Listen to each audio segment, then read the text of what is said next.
So the Vex Mythoclast was buffed at the start of Season of the Wish, and now this weapon is absolutely insane. Add on some of the new artifact perks for this season that go absolutely crazy for solo builds. Chucking on this weapon, you'll see you having the time of your life. I also made a build around this very thing last week. If you'd like to check it out, I'll put that in the cards now. So as a reminder, the Mythoclast received a 10% buff to red bars, a 25% buff to bosses, and a 200% buff to champions when in LFR mode. Now, I couldn't get a reliable damage number on that just because of the change in artifact dropping me 10 levels, but just go and use it. It's better than Queenbreaker. So with the overcharged damage buff from the Catalyst, the Mythoclast used to deal to a red bar 3,131 to the body and 5,003 to the head. And to a boss, it used to do 2,505 to the body or 4,002 to a crit. Now in Season of the Wish, after the Mythoclast buff, to a red bar it will deal 3,444 to the body and 5,503 to the crit. And to a boss, it will do 3,131 to the body and 5,003 to a crit, which brings the newly buffed version to deal the same amount of damage to a boss than what it used to do to a red bar. Now that we have the raw numbers, let's take a look at how much this actually affected DPS. We're going to assume 100% accuracy just to make it easy. All of these DPS values are calculated over a 30-second period, but it'll also include the single mag DPS. So pre-buff to a red bar, assuming every shot is hit,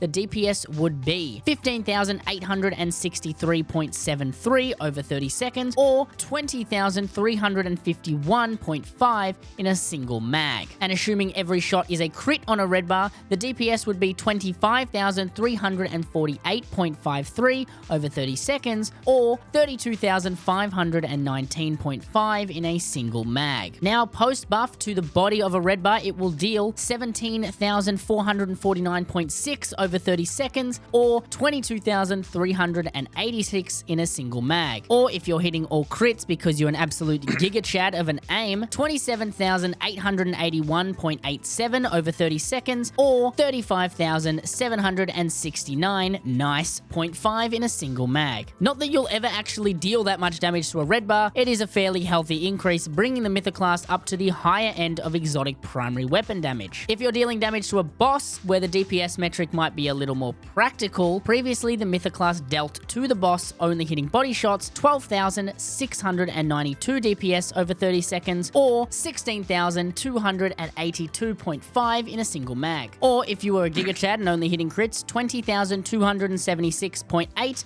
over 30 seconds, or 26,013 in a single mag. Now the new numbers are the same as the old red bar numbers, so I'm not going to say them again because, yep. But here they are. Now, these DPS numbers aren't a massively great indication of the Mythoclast because of its LFR mode, which does do a good amount of damage and kind of puts it between a special and a weak heavy weapon, so take those DPS numbers as a grain of salt. So, where does this put the Mythoclast now, and would I recommend it? The Mythoclast already was an insane weapon, and this buff just makes it that much better. I'd 100% recommend building around the Mythoclast, as it is a very powerful primary weapon. You can check out my Warlock build about it, since you'll be able to buff it even further with Radiance. And the main advantage of Mythoclast is it can play the role of both that primary and special weapon, giving you much more freedom in your primary slot to run a shorter range special like a Waveframe Nade Launcher or a Fusion Rifle. If you haven't got or haven't tried the Mythoclast, I'd consider looking into it, since it's a solid weapon for both higher level activities and for general play. It's stupidly accurate. I can't speak for controller players, but for PC, the thing doesn't move. So if you're someone like me who can't aim, you might enjoy this weapon. That's all for this video. I hope you have enjoyed. If you did, make sure you drop a like or even a cheeky sub. If you'd like to connect with me, my Twitch, Twitter, and Discord are in the description below. And until next time, I'll see you on stream.